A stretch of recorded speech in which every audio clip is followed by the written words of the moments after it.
দীর্ঘ আলোচনার পর প্যাসিফিক ফুটওয়্যার লিমিটেড কারখানার শ্রমিক অসন্তোষ নিরসনে মালিক শ্রমিক সমঝোতা হয়েছে। বৃহস্পতিবার বিকেলে 4 ঘন্টার বৈঠক শেষে এই সমঝোতা হয়। গাজীপুরের শিল্প পুলিশ 2 কনফারেন্স রুমে শিল্প পুলিশের মধ্যস্থতায় এই বৈঠক হয়। উভয় পক্ষের ঐক্যমতে আগামী রবিবার শ্রমিকদের বেতন পরিশোধ করে নতুন কারখানায় মালামাল সরিয়ে নেওয়া হবে বলে বৈঠকে সিদ্ধান্ত হয়।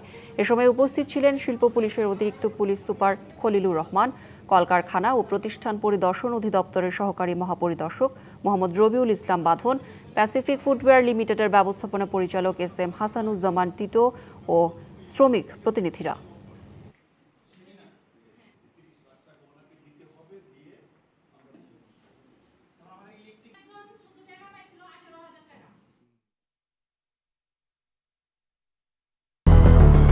বেশি সার্ভিস ও ফিচারে লেনদেনের সব বিকাশ অ্যাপে সম্ভব।